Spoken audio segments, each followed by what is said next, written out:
માટે કરવામાં આવતા કારસાની, ગોરખધંધાની, છેતરપિંડીની, જી હા, કદાચ તમને એમ લાગે કે શું વાત કરે છે નુપુર, પણ આ હકીકત છે. અને આ કરનાર ભારતીય જનતા પાર્ટીના નેતા છે ને એક નહીં સાહેબ, બે શહેરના નેતા છે.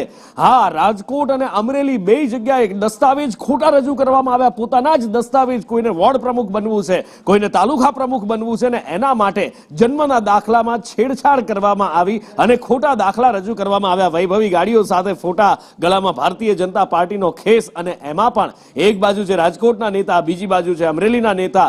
અમરેલીના નેતા છે બગસરાના, એમને તાલુકા પ્રમુખ બનવું છે, અને રાજકોટના નેતાને વોર્ડ પ્રમુખ બનવું છે, ને એટલે જ જન્મના પ્રમાણપત્ર ખોટા રજૂ કરી દીધા કે જેથી કરીને સારો હોદ્દો મળે. પણ હવે પેજ ફસાયો છે. હવે જ્યારે પોલ ખુલી ગઈ છે, વટાણા ફેરાઈ ગયા છે, ત્યારે પક્ષમાંથી સસ્પેન્ડ કરવાની કામગીરી શરૂ થઈ છે.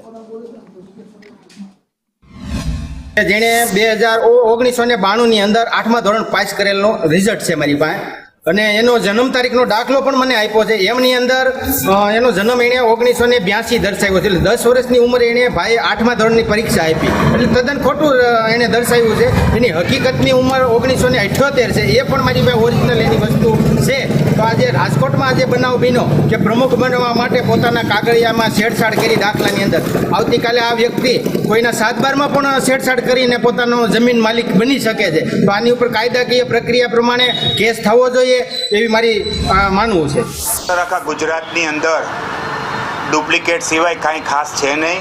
ચારે બાજુ ડુપ્લિકેટ. ભાજપના વોર્ડ પ્રમુખ જો ડુપ્લિકેટ જન્મ મરણના દાખલા ખોટા કઢાવી લાગે, આનાથી વિશેષ કોઈ ન હોઈ શકે.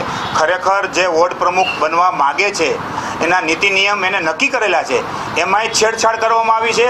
એની સામે કડકમાં કડક પગલાં લેવા જોઈએ, અને કોર્પોરેશનના જે અધિકારીએ જે જન્મનો દાખલો કાઢ્યો છે એની સામે પગલાં લેવા જોઈએ એવી અમારી માગણી છે. ખરેખર આ ગંભીર બાબત છે. આખા ગુજરાતની અંદર બધું ડુપ્લિકેટ મળે છે. ખાવા પીવાનું ડુપ્લિકેટ, ટોલ નાકા ડુપ્લિકેટ, બધું ડુપ્લિકેટ. પણ આ તો ભાજપ મોટી મોટી વાતો કરે છે, એના પણ ડુપ્લિકેટ નીકળ્યું છે. ખરેખર આ ગેરવ્યાજબી વાત છે. ખાસ જન્મ મરણના જે અધિકારી છે એને પણ આમાં સુધારો વધારો કર્યો છે, એને પણ સસ્પેન્ડ કરવા જોઈએ એવી અમારી કોંગ્રેસ પક્ષની માગણી છે. અને હવે વાત